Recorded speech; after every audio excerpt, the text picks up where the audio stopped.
Fala, gente, eu sou o professor André Branco, do Voz Humanas. Estou aqui para fazer aquela revisão filé de conteúdos na área de linguagens, língua portuguesa, né, interpretação textual, literatura, gramática, beleza?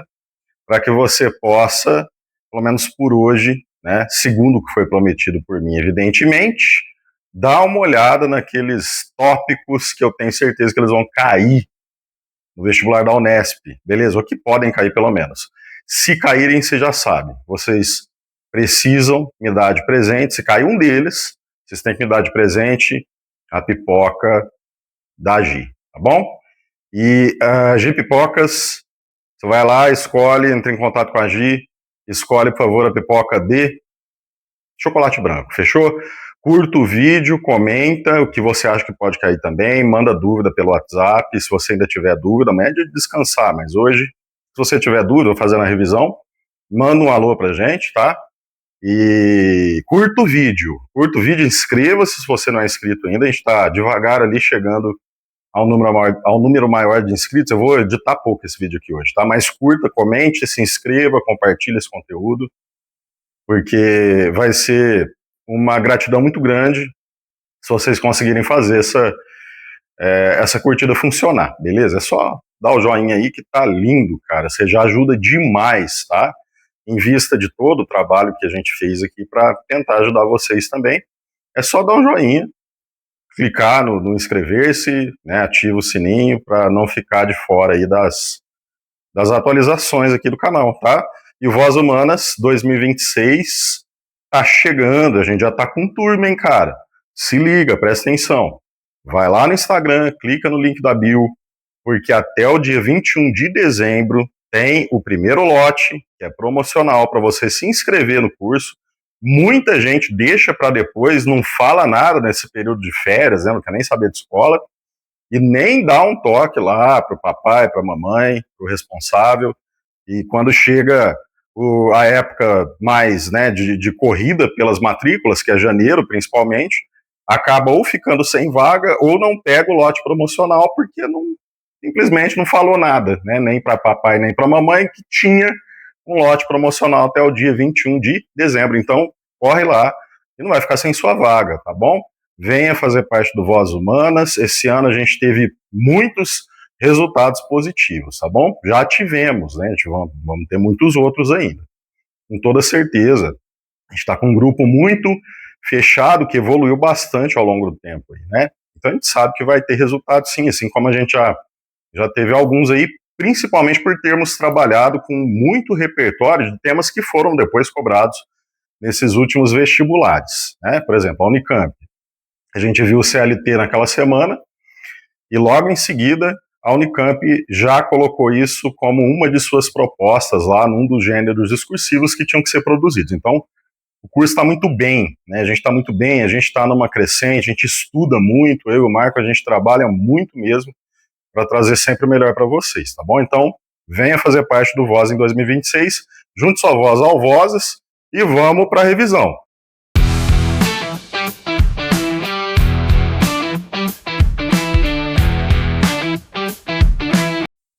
Pessoal, a gente tem aí um texto do Machado de Assis, principal representante do realismo aqui no Brasil, tá bom? O realismo começa no Brasil, inclusive, com uma publicação do Machado, Memórias Póstumas de Brás Cubas, um dos livros de maior sucesso mundial. Nos Estados Unidos é sempre best-seller. Woody Allen, né, diretor de cinema, é fã desse livro do Machado de Assis por consequência. O ano passado, eu me esqueci o nome da influencer, né? Não vou lembrar. Courtney, isso, é uma Courtney alguma coisa, é uma TikToker estadunidense que se propôs a fazer aí uma lista, a ler os livros, né, de A a Z do mundo inteiro, e chegou na letra B de Brasil, leu Memórias Póstumas de Brás Cubas, encantou-se, apaixonou-se, e postou vários elogios aí, interagiu muito, depois acabou lendo Clarice Lispector também, que é uma das escritoras brasileiras também, mais conhecidas no mundo. Então tem o realismo, né? Primeiro, vamos pensar em realismo. O realismo é uma reação contra o romantismo. Eu falei que ele vai começar no Brasil em 1881, lá em Portugal ele começa em 1865 com a questão Coimbra. Então a gente percebe que está próximo ali, né? aquela era de cientificismo. Darwin, por exemplo, tinha publicado A Origem das Espécies em 1859, 6 anos antes de começar o realismo lá em Portugal, né? Esse cientificismo, ele vai começar a impulsionar muita coisa na sociologia, na própria filosofia, por exemplo, surge o Comte, né, com o positivismo, lá na França.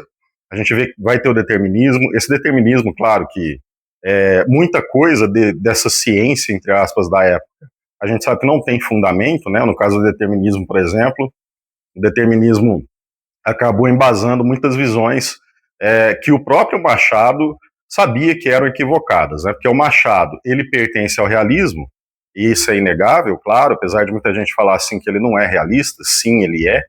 Por que ele é realista?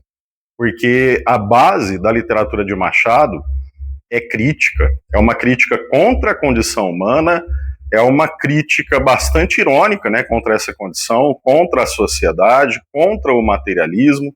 Só que a crítica dele também se volta contra as próprias bases do realismo, e por isso muita gente fala que ele não é realista. No entanto, a postura crítica, né, de condenar até mesmo esse cientificismo barato aí, né, do realismo, da era realista, é uma postura realista antirromântica, né, por parte do Machado de Assis. Então, é uma reação contra o romantismo, né? O Eça de Queiroz, ele dizia assim, o romantismo era a apoteose do sentimento, e o realismo é a anatomia do caráter. É a crítica do homem, é a arte que nos pinta a nossos próprios olhos para que saibamos se somos falsos ou verdadeiros e para condenar o que houver de mal em nossa sociedade. Então, olha só, enquanto o romantismo era a apoteose do sentimento e o realismo passa a ser a anatomia do caráter, já que isso acontece, na verdade, a gente percebe primeiro que existe objetividade, né, prevalecendo no realismo, a imparcialidade, a crítica, tanto a crítica social quanto a crítica à condição humana mesmo, né, que são aspectos bastante relevantes do realismo. A crítica contra o romantismo, claro, uma postura, né, contrária ao sentimentalismo romântico. Então a gente vai ter, por exemplo, a presença de anti-heróis que representam a burguesia. A gente sabe que o romantismo era um movimento da burguesia, não é? Agora o realismo é um movimento que critica essa mesma burguesia pelo materialismo e pela falta de atitudes morais, né, por parte dessa burguesia, ou pela moral bastante questionável, né, dessa burguesia. Isso vai aparecer, por exemplo, no romance Quincas Borba. Então, olha só, aqui a gente tem no exercício da Unesp trechos tanto do primeiro quanto do segundo capítulo. A gente vai começar com esse primeiro trecho, né? Olha ali o enunciado. Para responder as questões, leia os 2 primeiros capítulos do romance Quincas Borba de Machado de Assis. Capítulo 1. Rubião fitava a enseada. Eram 8 horas da manhã. Quem o visse com os polegares metidos no cordão do chambre, a janela de uma grande casa de Botafogo, cuidaria que ele admirava aquele pedaço de água quieta, mas em verdade vos digo que pensava em outra coisa. Cotejava, que significa comparava, né? Cotejava o passado com o presente.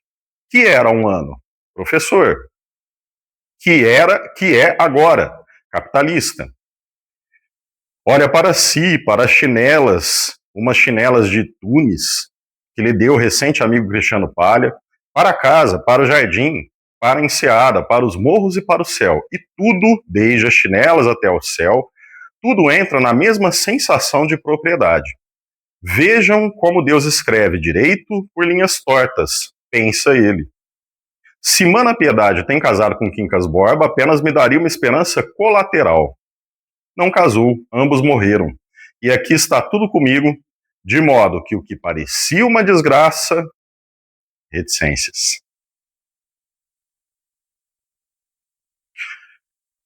Capítulo 2. Que abismo há entre o espírito e o coração? O espírito do ex-professor, vexado daquele pensamento, arrepiou o caminho. Buscou outro assunto, uma canoa que ia passando. O coração, porém, deixou-se estar a bater de alegria. Que lhe importa a canoa, nem o canoeiro, que os olhos de Rubião acompanham, arregalados? Ele, coração, vai dizendo que, uma vez que a Mana Piedade tinha de morrer, foi bom que não se casasse. Podia haver um filho, podia vir um filho ou uma filha. Bonita canoa. Antes assim, como obedece bem aos remos do homem. O certo é que eles estão no céu. O Machado é sensacional. Essa ironia dele é muito da hora, cara. Ele observando a canoa, né? Olha só como a canoa é bonita, né? No caso, essa canoa bonita, ela representa aí o pensamento, né, do Rubião ali, né, e como ele vai admirar a forma de remar, né, o cara tá remando ali, rema direitinho, tal, rema em sintonia com o mar, olha como rema bem, né, ele faz uma comparação com o destino dele, na verdade, que remou bem, né, uma canoa que foi parar num destino para ele bastante interessante. A letra A está perguntando assim: que embate é narrado no segundo capítulo, né? Olha só, a dica: tem duas perguntas no item A. Você tem que responder as duas separadamente, fazer as referências direitinho para você conseguir a nota máxima, beleza? Que embate é narrado no segundo capítulo, que é a primeira parte, e de que pensamento e espírito de Rubião se envergonha. Então, olha só, eu fiz a retomada daquele. A gente faz a referenciação, né? A parte da pergunta que a gente está respondendo. Então, olha só. Resposta bem completinha mesmo, tá, gente? No segundo capítulo de Quincas Borba, claro que você não tem negrito na caneta, você vai colocar entre aspas, é narrado o embate entre a consciência e o sentimento de Rubião, pois ele sabe que caso sua irmã não tivesse falecido, ela teria se casado com o personagem que dá título ao livro. E o próprio Rubião, assim, não receberia a herança de Quincas. Essa é a primeira parte da resposta, tá bom? O fato de ele ter morrido provoca uma sensação de alívio e, por isso, um embate com a consciência moral de Rubião. Desse modo, agora sim que é a segunda parte, né? Desse modo, pode-se dizer que o espírito de Rubião se envergonha por achar vantajosa a morte da própria irmã, se sente vexado disso, né? Beleza? Pessoal, é o seguinte, quem leu Quincas Borba quando cai na FUVEST sabe que é uma espécie de continuação do Memórias Póstumas de Brás Cubas, não é? O Quincas Borba era um mendigo lá no Brás Cubas, ele reencontra o Brás Cubas, ele tinha sido um amigo de infância do Brás Cubas, depois ele reencontra o Brás Cubas e revela que virou um mendigo, inclusive rouba um relógio do Brás Cubas. Lá no final da obra, ele reaparece rico, porque ele tinha recebido uma herança de um tio que tinha falecido, né? Inclusive devolvendo o relógio, não o mesmo, só que um relógio ainda mais caro para o Brás Cubas.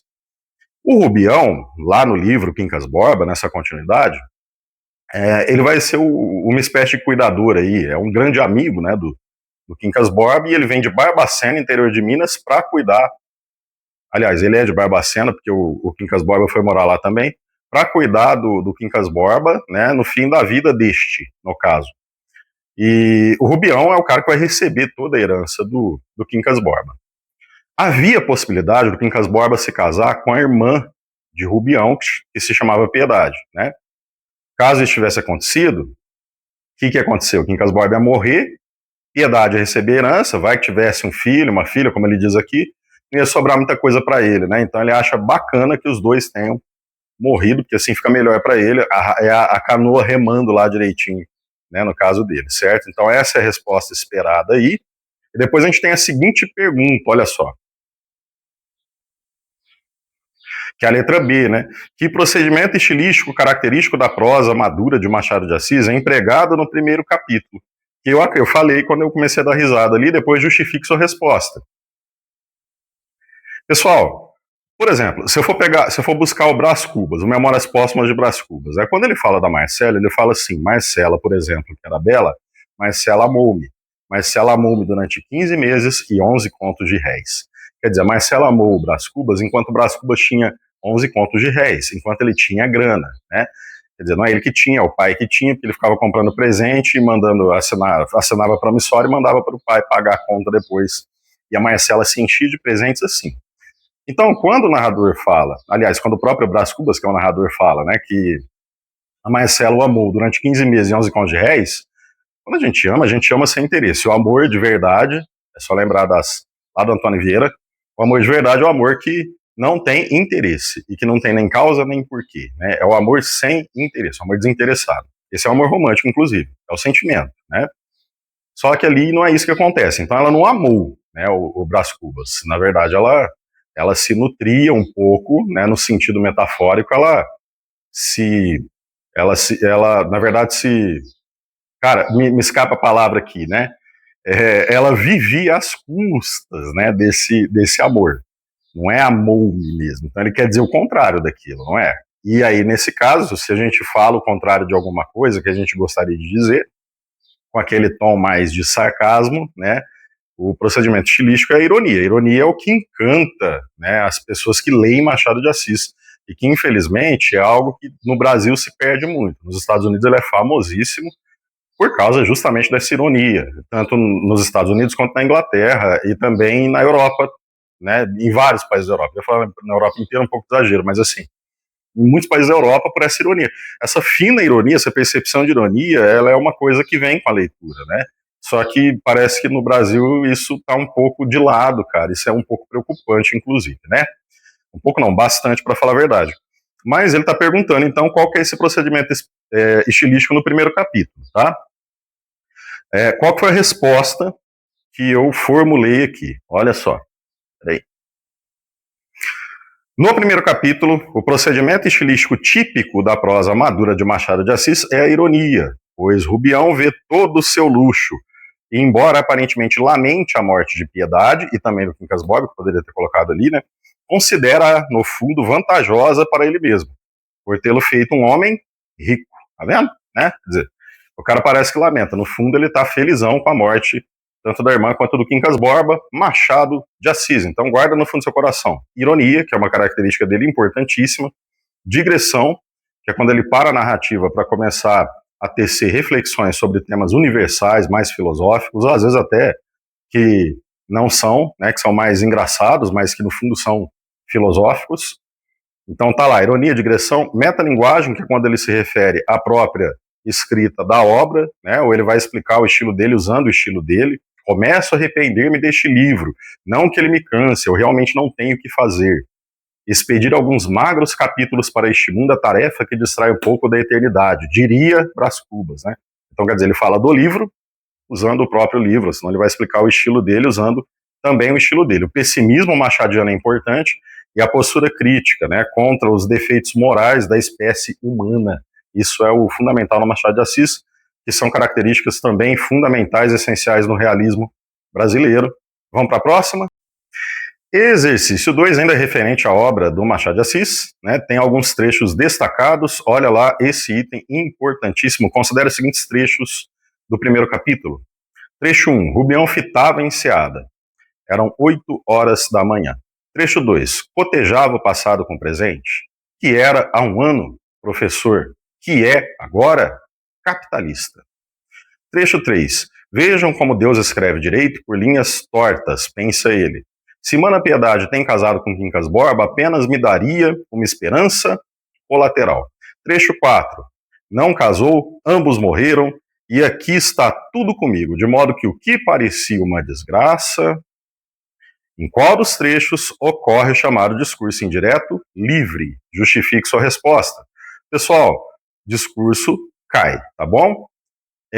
Vamos lá. O que é o discurso direto? É quando você tem a fala diretamente transcrita da personagem, certo? Então, se você tem a travessão, se você tem as aspas, e a fala está ali presentificada, é o que vai acontecer, por exemplo, em cartoon, tirinha, quadrinho, não é? Nesse caso, claro que representados pelos balões de fala, certo? A gente vai ter o discurso direto. O discurso indireto é quando o narrador é que vai contar o que o personagem pensou ou disse, tá bom? Então, dá uma olhada, por exemplo, ali no trecho 3, né? Vejam como Deus escreve direito por linhas tortas, pensa ele, tá bom? Então, aqui a gente tem o chamado verbo dissende, que é aquele verbo que vai anunciar um pensamento ou uma fala. O narrador está contando para a gente, ele é onisciente, então ele está contando para a gente o que o personagem pensou. Ele está transcrevendo, né, o pensamento desse personagem. Se ele tivesse transcrito, por exemplo, a fala, se eu pegar, por exemplo, Dom Casmurro, que tem aquela parte assim, Capitu só me perguntava o que era, se nunca os vira, né? Capitu só me perguntava o que era. É o Bentinho que está contando para a gente o que a Capitu estava falando para ele. Esse é o discurso indireto, é quando tem um intermediário, alguém que vai contar para a gente o que foi dito, não é? O discurso indireto livre, e esse vai cair, olha a pipoca da Gi chegando para mim, chocolate branco, o discurso indireto livre é quando a gente não tem verbo dissende. O que significa isso? Você vai perceber que algumas frases, elas não são mais o narrador, parece que elas vêm diretamente da cabeça do personagem. É o tipo de discurso frequente em Clarice Lispector, é o tipo de discurso frequente em obras como Vidas Secas, por exemplo, né? Então você vê que tem umas frases ali que não tem nem pensou, nem falou o que, nem disse que, nem perguntou, nem respondeu, não tem nenhum desses verbos, né? As frases, elas realmente são puxadas ali da mente do personagem, correto? Então olha só, a gente já conseguiu responder essa pergunta pela minha explicação aqui. Aí a minha resposta, né, vai ficar assim: no trecho 2 ocorre discurso indireto livre, pois os pensamentos do personagem foram mesclados ao discurso do narrador, sem a ocorrência dos verbos descende. É o que ocorre nas perguntas e respostas que aparecem no trecho após o primeiro período, né? Então, olha lá, pessoal. Olha o trecho 2. Cotejava o passado com o presente. Até aqui eu tenho o discurso do narrador. Que era um ano? Professor. Quem que está pensando isso, né? Quem que fez essa pergunta e quem que deu a resposta? O próprio Rubião. É ele que está pensando isso. Que é agora? Capitalista. Mesma coisa. Ele pensa, esse pensamento aparece diretamente transcrito ali, tanto perguntas quanto respostas vieram da mente do Rubião, diretamente ali, diretamente não, vamos tomar cuidado com essas expressões, mas a coisa apareceu no meio do discurso do narrador ali, e você vê que é uma coisa que veio da cabeça mesmo ali do Rubião, do personagem. Vamos pro próximo, vamos para mais uma do Machado de Assis, só que agora a gente vai ler poema do Machado de Assis. Ele não é um cara tão conhecido na poesia, né? Mas ele também fazia poesia. Aliás, o Machado de Assis é o que chamávamos de, que a gente chama de polígrafo. Polígrafo é o cara que escreve de absolutamente tudo: teatro, poesia, conto, romance, crítica literária, tudo que você imaginar. Artigos, crônicas, bons dias, né? Aí bons dias caí no vestibular da Unicamp antes, mas vamos ler Círculo Vicioso. Bailando no ar, gemi inquieto vagalume. Quem me dera que fosse aquela loura estrela que arde no eterno azul, como uma eterna vela. Mas a estrela fitando a luz com ciúme. Pudesse eu copiar o transparente lume que da grega coluna a gótica janela contemplou suspirosa a fronte amada e bela, mas a lua fitando o sol com azedume. Mísera, tivesse eu aquela enorme, aquela claridade imortal que toda a luz resume, mas o sol inclinando a rútila capela, pesa-me esta brilhante auréola de nume. Enfara-me esta azul e desmedida umbela, porque não nasci eu um simples vagalume. Então é um círculo vicioso de inveja, na verdade, né? Por isso que o poema chama círculo vicioso. Porque o vagalume, primeiro fica com inveja da estrela, que por sua vez fica com inveja da lua, que por sua vez fica com inveja do sol, que por sua vez fica com inveja do vagalume, pela simplicidade dele, né? Porque para ele pesa ser uma estrela tão grande assim. Bom, dei uma adaptada, mas olha só, pelos aspectos formais presentes no poema, a qual estilo de época ele pode ser associado? Isso vai cair, hein? Presta atenção. É um soneto, não é? Um soneto. 2 quartetos, 2 tercetos, 2 estrofes de 4 versos, 2 estrofes de 3 versos, totalizando 14, não é? Essa é a estrutura clássica quentícia do soneto, que, aliás, ali na época do realismo, né, tinha uma galera que adorava utilizar também, né, por reagir contra a estética do romantismo. Então, primeiro ponto.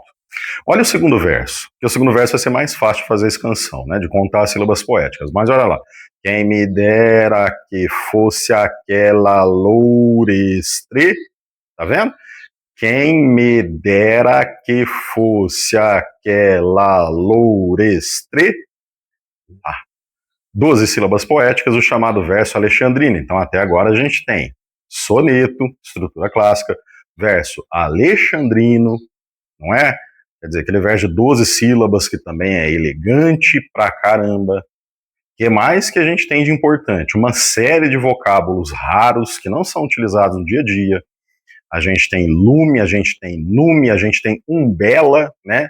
Significa ali aquela abóbada da sombrinha.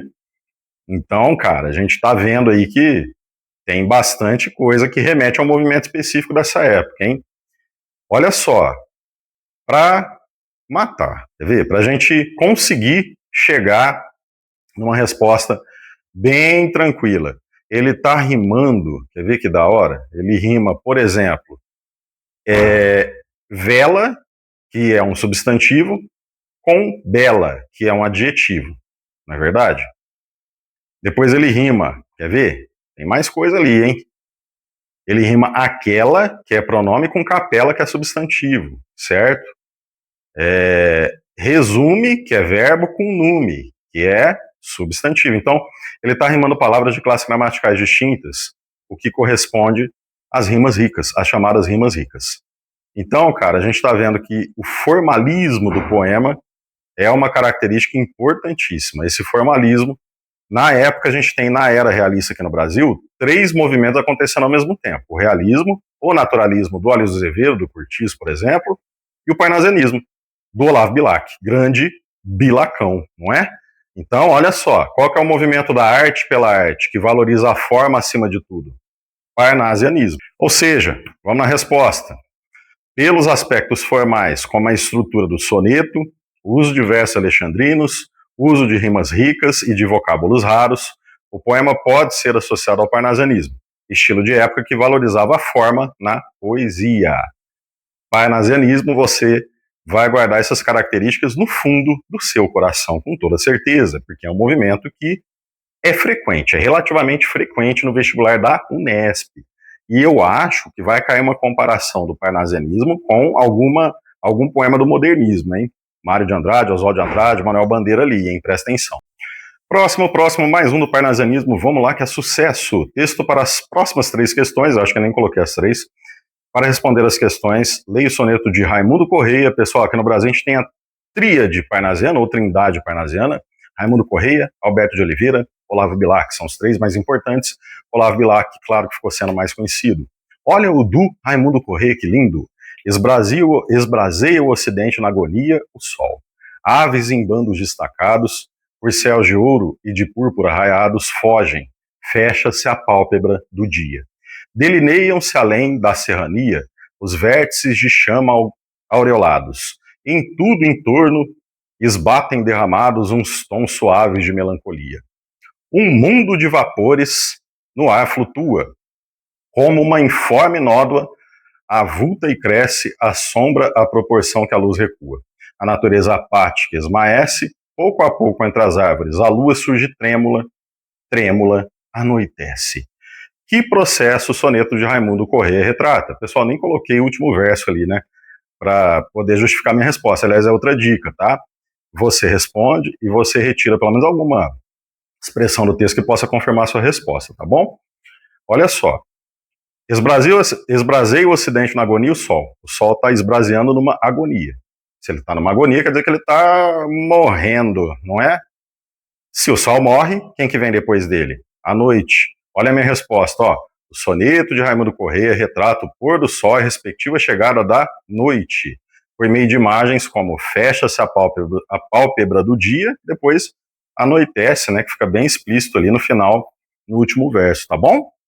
A primeira estrofe do soneto é composta por 3 períodos simples em ordem indireta. Esbraseia o ocidente na agonia o sol, aves em bandos destacados por céus de ouro e de púrpuras raiados fogem, e fecha-se a pálpebra do dia.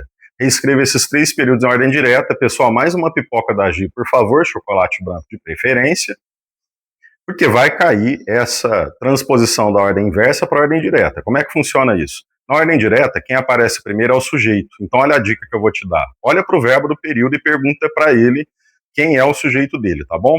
Por exemplo, ali a gente tem esbraseia. Quem esbraseia? Terceira pessoa de singular é o sol que esbraseia, não é? Então, vamos colocar o sujeito primeiro. O sol esbraseia, tá bom? Nesse caso, tem um complemento para o verbo. Esbraseia quem? O ocidente, né? O sol esbraseia o ocidente, é como se ele queimasse o ocidente. E o adjunto adverbial de modo, né, o acessório, aquele termozinho que você pode tirar, que a frase vai continuar com sentido, ele fica no final. Então, o sol, primeiro sujeito, né, depois verbo, esbraseia quem? O ocidente, e aí, como ele faz isso, né, na agonia, fica lá no finalzinho. O sol esbraseia o ocidente na agonia. No segundo caso, o verbo é fogem. Quem foge? Terceira pessoa do plural. Ali vai só as aves, né, pelo contexto e pela concordância, é claro, que só cabe aves. Então, vamos colocar aves primeiro. Aves fogem, né, que já está beleza, já é um verbo intransitivo. Ali tem o lugar para onde elas fogem, não é? Então, vamos colocar na frente, por céu de ouro e púrpura raiados. em bandos destacados, que eu deixei no final com a vírgula. Se eu não colocar a vírgula, achei que ia ficar um pouco ambíguo, não é? Depois fecha-se, né, no caso, fecha-se a pálpebra do dia, o verbo é fecha, com o pronome se. Então, quem se fecha? A pálpebra do dia, só pegar essa pálpebra do dia e colocar lá no início, né, a pálpebra do dia se fecha. Então, olha para o verbo e pergunta quem ou que. Quem foge? As aves, não é? Coloca lá no comecinho e vai organizando, né, todos os complementos ali na sequência, tá bom? Vai cair, você vai acertar esse exercício com toda certeza, não esse especificamente, mas você vai saber fazer. Vamos para o próximo. Transcreva da primeira estrofe um exemplo de personificação e justifique a sua resposta. Eu acabei de falar. Aliás, foi inclusive o trecho que eu dei como justificativa para a minha primeira resposta, não é? Fecha-se a pálpebra do dia. Pálpebra é uma característica de seres animados. Por exemplo, eu tenho pálpebra, vou fechar as minhas pálpebras. Ele atribuiu essa característica de fechar as pálpebras ao dia, correto? Então, um exemplo de personificação da primeira estrofe é: fecha-se a pálpebra do dia, pois foi atribuída uma característica de ser animado, pálpebra, ao dia, tá bom? Então, figura de linguagem, personificação, guarda essa no fundo do seu coração. Cite duas características que permitem filiar esse soneto à estética parnasiana. Você vê que são as mesmas do soneto do Machado de Assis que eu fiz antes, não é? A gente tem um soneto, essa por si só já é uma primeira característica. Tem várias, só que você precisa de objetividade na sua resposta, porque ele pediu duas, não é? O fato de ser um soneto, o fato de ter um vocabulário também raro, um vocabulário mais trabalhado, o fato de haver rimas ricas, o fato de haver as inversões sintáticas que a gente percebeu aí, né, que se chamam hipébatos, é uma figura de sintaxe. Hipébato é quando inverte tudo, como a gente viu no exercício anterior, inverte toda a ordem sintática, né, dos termos, beleza? Essas características, a rima rica também, essas características são características parnasianas. Então, uma característica parnasiana do soneto é a presença de versos decassílabos, né, que é a extensão dos versos. Outra característica é a presença de rimas ricas, como em flutua, lua. No exercício anterior eu já falei para vocês que quando se rimam palavras de classes gramaticais distintas, a gente tem as chamadas rimas ricas, né? Flutua verbo, lua substantivo, então isso é parnasiano pra caramba e a gente vai para onde? Nesse aqui, eu não destaquei o texto inteiro, eu não fiz a transcrição de todo o texto, porque não nos interessava para esse tópico que eu quero, né, colocar aqui para a gente. Mas olha só. As questões a seguir tomam por base a letra de uma guarânia dos compositores sertanejos Goiá, Gerson Coutinho da Silva, 1935 até 81, e Belmonte, Pascoal Zanetti Todarelli, 1937 até 72, é isso? Isso. Saudade da Minha Terra. De que me adianta viver na cidade? Vou parar de cantar, vai. De que me adianta viver na cidade se a felicidade não me acompanhar? Adeus, Paulistinha, do meu coração. Desculpa que eu não consigo. Adeus, Paulistinha, do meu coração. Lá pro meu sertão, eu quero voltar. Só essa parte mesmo aí que eu coloquei. Mas por que eu coloquei só essa parte? Olha só a pergunta. Vamos lá. Tendo em mente o fato de que é usual a retomada de um mesmo tema por artistas de épocas diferentes, né, numa intertextualidade no caso, explique o que há de comum entre a letra de Saudade da Minha Terra e a Canção do Exílio, do poeta romântico Gonçalves Dias, cujos primeiros versos são: minha terra tem palmeiras onde canta o sabiá, as aves que aqui gorjeiam não gorjeiam como lá. Pessoal, olha só, minha terra tem palmeiras onde canta o sabiá. Depois, no finalzinho do poema, ele fala assim: não permita Deus que eu morra sem que eu volte para lá. Ele quer voltar para a terra dele, que no caso é o Brasil. Gonçalves Dias escreveu este poema quando estava em Portugal, não é? Então vamos lá, no romantismo brasileiro, a gente vai ter o romantismo na poesia dividido em gerações. A primeira geração é nacionalista ou indianista, a segunda geração é a geração mal do século, ultra-romântica, e a terceira geração é a geração condoreira do Castro Alves, né? Nessa geração nacionalista, a gente vai ter uma idealização da pátria brasileira por meio da natureza, principalmente. O Gonçalves Dias também utiliza o elemento indianista na sua poesia. Sou bravo, sou forte, sou filho do norte, meu canto de morte, guerreiros ouvi. No caso da Canção do Exílio, o nacionalismo ele está presente na idealização que ele faz da natureza. Minha terra tem palmeiras onde canta o sabiá, as aves que aqui gorjeiam não gorjeiam como lá. Nosso céu tem mais estrelas, nossas vases têm mais flores, nossas flores têm mais vida, nossos bosques têm mais vida, nossa vida mais amores, não é? Essa idealização da natureza, que ele fala que nosso céu tem mais estrelas, mas ele contou? Não. Aliás, o passarinho, o sabiá que canta canta não, o sabiá que está na palmeira não canta, na verdade, mas o Gonçalves Dias não está interessado na verdade quando ele caracteriza a natureza. Ele não está interessado na objetividade. Ele está interessado em trazer para o poema o sentimento de saudade intensa que ele tem do lugar onde ele nasceu, da terra natal. Isso é nacionalismo, não é? Esse nacionalismo romântico, com idealização, que é outra característica romântica importante, vai trazer esse tom de saudade para o poema. Ele está com saudades da terra natal. Quando esse eu lírico fala, né, de que me adianta viver na cidade se a felicidade não me acompanhar, adeus Paulistinha, lá do meu coração, lá para o meu sertão eu quero voltar, ele está expressando o desejo de voltar também para essa terra natal dele, não é? Esse sentimento de apego e de saudade que ele tem pela terra natal, tá bom? Então, a minha resposta ficou assim: a letra de Saudade da Minha Terra tem em comum com a canção do Exílio de Gonçalves Dias o saudosismo em relação à terra natal do eu lírico, presente na expressão do desejo de retorno a esse local. Guarda no fundo do seu coração, no romantismo, na primeira geração da poesia, a gente tem o nacionalismo pela exaltação da natureza, a gente tem o indianismo pela idealização que se faz do personagem indígena. E a gente tem também a tentativa de elaborar uma linguagem mais brasileira, que mistura a língua portuguesa, europeia, com os elementos do tupi-guarani, as influências que tivemos aqui das línguas indígenas, né, na verdade, beleza? Tem mais uma questão ainda para essa saudade na minha terra. Tendo em mente o fato mencionado no início da questão anterior, explique o que há de comum entre a letra de Saudade da Minha Terra e o tema do Fugger e Urban nas poesias do arcadismo. Pessoal, o arcadismo aqui no Brasil começou em 1768, né, com obras poéticas do Cláudio Manuel da Costa. Ele vai até 1836, que é quando começa, inclusive, o romantismo, tá bom? Nesse meio tempo, a gente teve, por exemplo, a Inconfidência Mineira, e Vila Rica é o berço dos poetas do arcadismo. Todos eles eram poetas que tinham ido estudar na Europa, a maior parte deles, e que tinham voltado com aquele espírito do iluminismo, aquele espírito do liberalismo, né? Que a gente vai começar a perceber lá na Europa, os movimentos todos que aconteceram de libertação pelo mundo inteiro. Então, todos os poetas participaram da Inconfidência Mineira de maneira direta ou indireta, estavam ali. Esse contexto é importante pra caramba. E o arcadismo, ele vem como reação ao barroco lá em Portugal, né? Então o barroco era um movimento religioso e agora o arcadismo ele vai retornar a alguns princípios clássicos lá da poesia antiga, né, da poesia da antiguidade. É um movimento que valoriza a natureza idealizada, né, bucolismo, é um movimento que valoriza a simplicidade do pastor, aquele cara que vive no campo em contato com a natureza o tempo inteiro, né, sempre ali disciplinando as ovelhinhas, não é? Esse tipo de natureza vai aparecer, por exemplo, assim: olha, Marília, as flautas dos pastores, que bem que soam como estão cadentes. Olha o Tejo a sorrir-se, olha, não sentes os zéfiros brincar por entre as flores? Vê como ali beijando os amores incitam nossos ósculos ardentes. Ei-las de planta em plantas inocentes, as vagas borboletas de mil cores. Naquele arbusto rouxinol suspira, ora no campo a abelhinha para, ora nos ares sussurrando gira. Esse poema é do Boccaccio, galera. Esse é um pedaço de um soneto do Boccaccio, lá de Portugal, né? Então você vê como as flautas dos pastores estão cadentes, você vê uma noção de equilíbrio, né?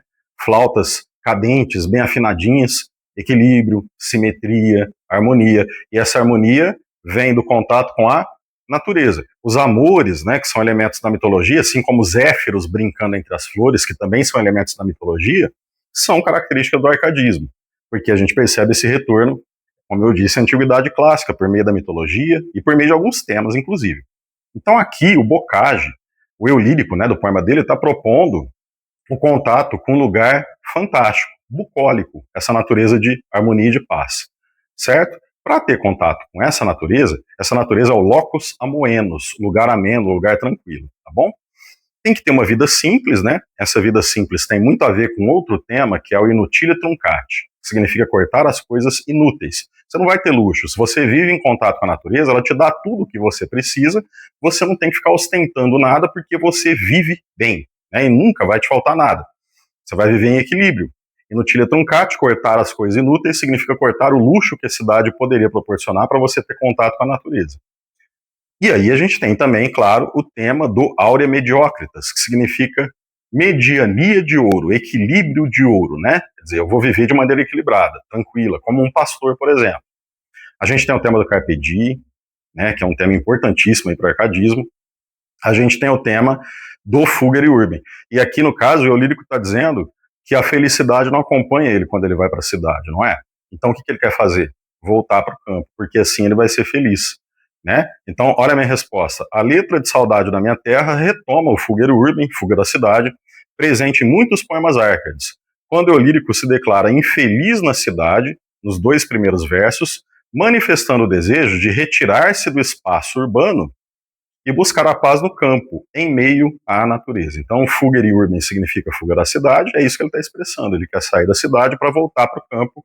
Arcadismo, possível que caia, mas eu acho que não, tá? Não vou apostar em nada, não precisa me dar pipoca da G, não. Não, precisa, se cair, me dá, né? Mas acho que não vai rolar. Bom, vamos pro próximo. Continuando a minha toada, vamos de modernismo agora, só que na segunda fase, não é? Pessoal, a segunda fase modernista vai de 30 até 45.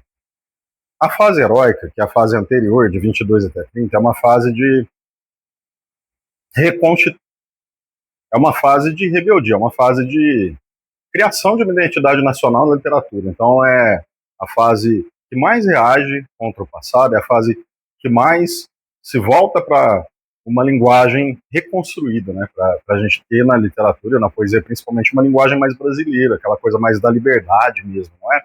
Liberdade formal e tal. A gente vê que os autores prezam muito isso, né? Aqueles autores que fizeram parte do contexto ali da Semana de Arte Moderna.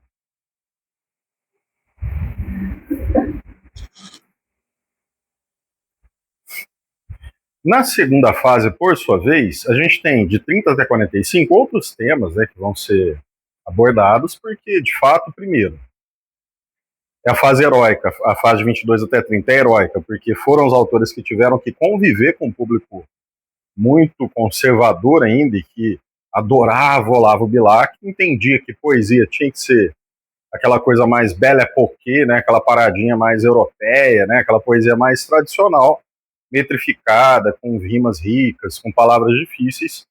Esse público é o público que a galera da primeira fase teve que encarar.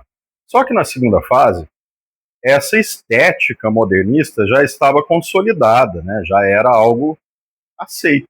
Então a gente vai ter outros temas mais profundos e mais reflexivos às vezes, né? De 30 até 45 a gente tem, por exemplo, na poesia, Carlos Drummond de Andrade, Vinícius de Moraes, Cecília Meirelles, né? A gente tem também Jorge Lima, Murilo Mendes. E aqui o exercício fala sobre o Murilo Mendes. Além desses aí, a gente vai ter o chamado romance de 1930, é o romance neorrealista, aquele romance crítico, né? Aquele romance que tem esse viés mais voltado para denunciar alguns aspectos da realidade crítica naquele momento, da realidade social naquele momento ali, tá bom? Pessoal, esse viés mais social, né, dos romances de 1930, ele está presente, por exemplo, no Graciliano Ramos, Angústia, São Bernardo, Vidas Secas. Ele está presente, por exemplo, no Zé Lins do Rego, Menino de Engenho, Fogo Morto, Raquel de Queiroz, 15, essa última cai no vestibular da FUVEST. Nós temos, por exemplo, o Érico Veríssimo lá no Sul, que escreve Incidente Antares. A gente tem o próprio Jorge Amado, né, Capitães Areia, e um monte de outros romances que tem essa preocupação.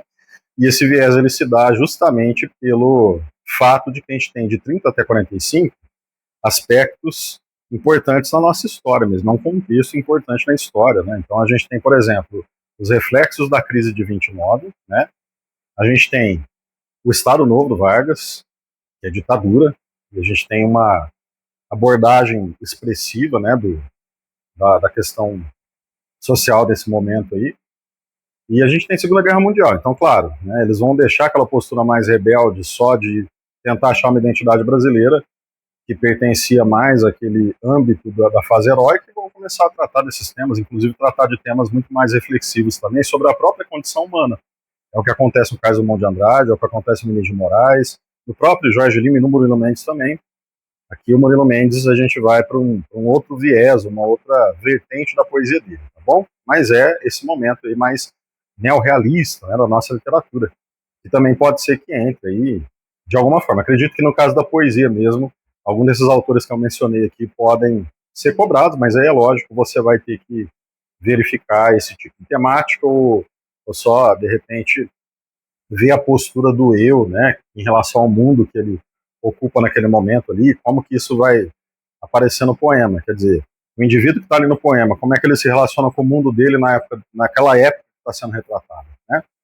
É isso. E aí, caindo, isso que eu estou falando é pipoca, né, cara?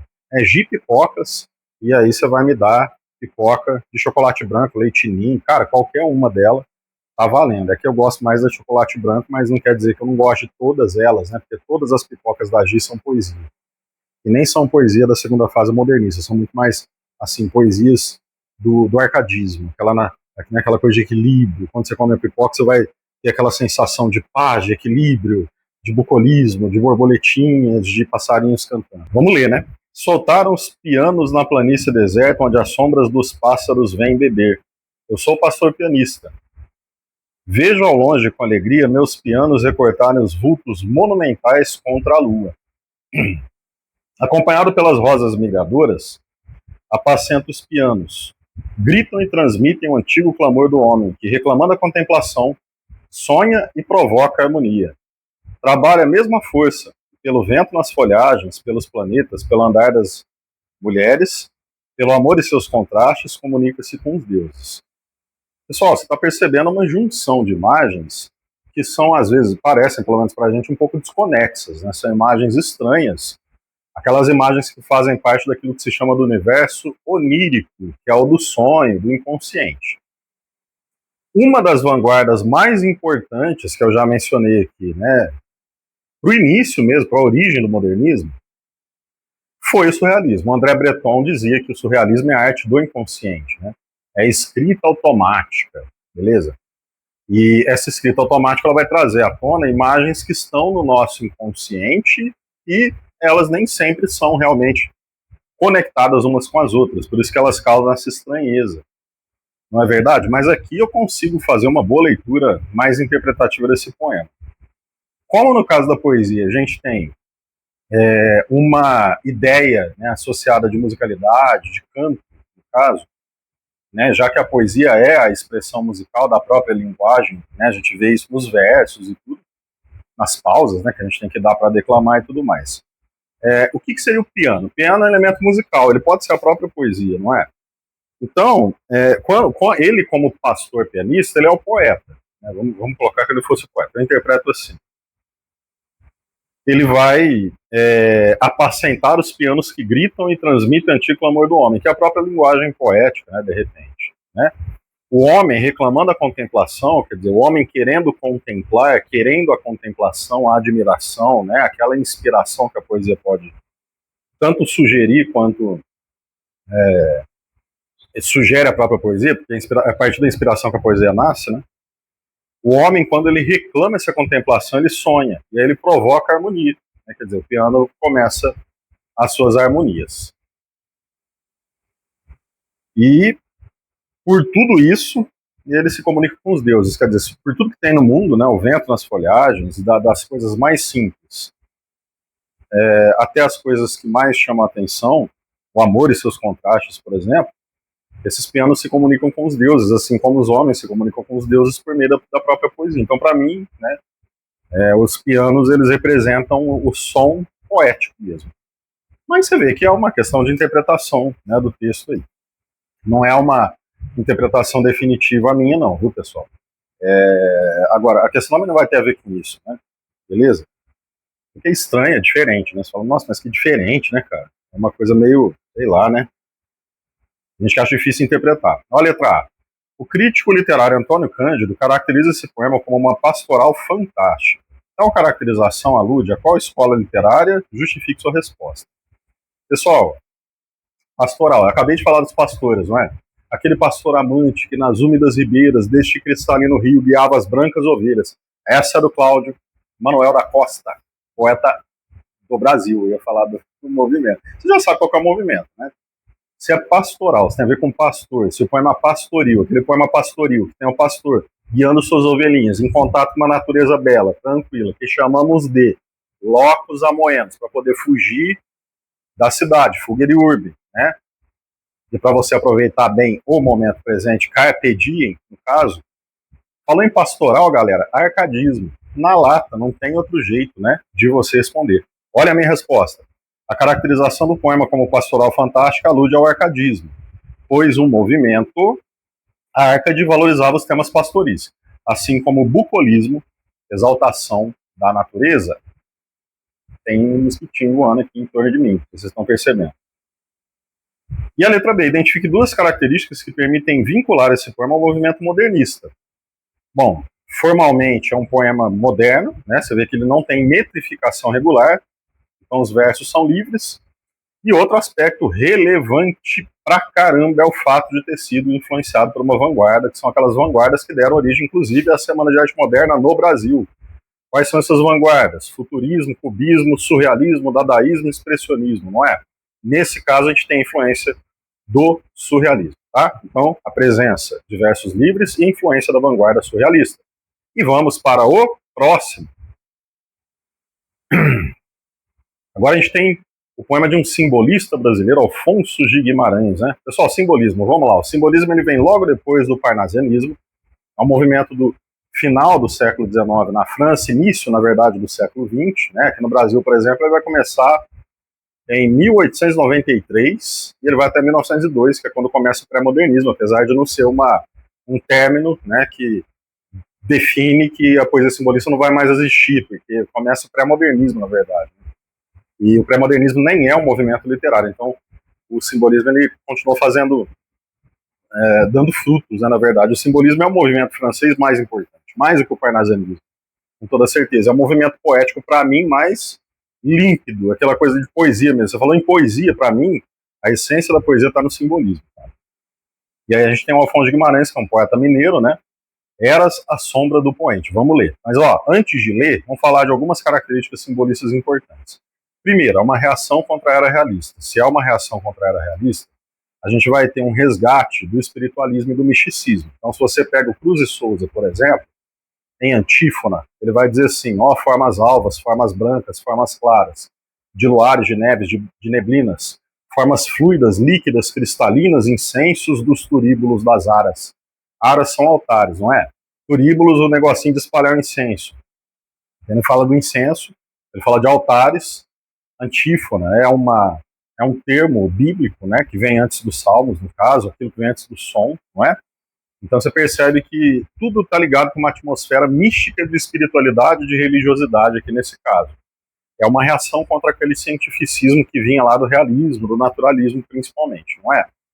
Então, ok, misticismo, religiosidade. Segunda coisa, no realismo e no naturalismo, assim como no parnasianismo, tudo é muito descritivo. Os parnasianos, por exemplo, acreditavam que o ideal de poesia tem que ser alguma coisa ligada às artes plásticas.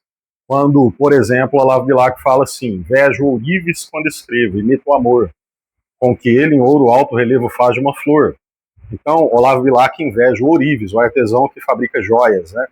A poesia tem que ser comparada com uma coisa que é concreta, visível, né? Tangível, uma coisa que eu posso tocar, por exemplo, uma escultura. E aqui não, cara, aqui o que vai acontecer é que o simbolista ele vai idolatrar o contrário, né? É aquilo que é inatingível, aquilo que é vago, aquilo que é impreciso, aquilo que é sutil, não é? Formas alvas, brancas, formas claras. Então a gente tem uma predileção por tudo aquilo que é vago, por tudo aquilo que é impreciso. As coisas têm que ser sugeridas, né? Stéphane Mallarmé, que é um dos principais simbolistas lá da França, dizia assim, nomear um objeto é suprimir 3/4 partes do prazer da leitura que consiste em adivinhar pouco a pouco. Sugerir, eis o sonho. Quer dizer, dar nome lá para o objeto, dizer o que ele é de maneira direta é chato, tira o prazer da leitura. O que é legal para o leitor da poesia é ele ser estimulado a imaginar, é ele ser estimulado a tentar imaginar e sentir o poema mesmo ali, a partir de imagens que são sugeridas, né, que elas não são esclarecidas de maneira direta assim. Então, primeiro, misticismo. Segundo, sugestão, não é? Predileção pelo vago, predileção por aquilo que é impreciso. Outra coisa importante, olha o Cruz e Souza. Vozes veladas, veludosas vozes, volúpias dos violões, vozes veladas. Você está percebendo a literação do V, né? Que é essa repetição do V e do O, que é uma assonância. Então existe um trabalho muito intenso com os sons das palavras. Por quê? Porque a música, para o simbolista, é a mais importante, definitivamente perfeita forma de expressão artística. Então o poema tem que imitar a perfeição da musicalidade, não é? Então a gente tem misticismo, a gente tem sugestão, a gente tem musicalidade. O próprio Cruz de Souza, por exemplo, derrama luz e cânticos no poema e torna o musical e doce, como se o coração nessas supremas estrofes puro e diluído fosse. Torna o poema musical e doce, olha só, musical e doce, mistura de sentidos físicos, não é? A gente tem um monte de sinestesias na poesia simbolista, que é o campo ali da sinestesia, mistura de sentido físico, é uma figura de linguagem, tá, pessoal? Chamada sinestesia. Na sinestesia você tem sempre a mistura de sentidos físicos, nesse caso, torna o musical, audição e doce, que é o paladar, não é?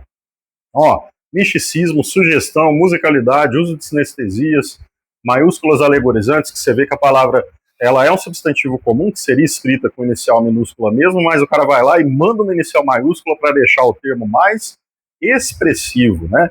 Maiúscula alegorizante, tá bom? Isso é importante. Tudo bem?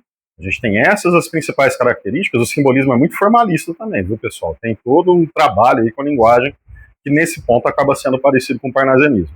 Agora sim eu vou fazer leitura. Eras à sombra do poente, em calmarias bem calmas, e no ermo agreste silente, palmeira cheia de palmas.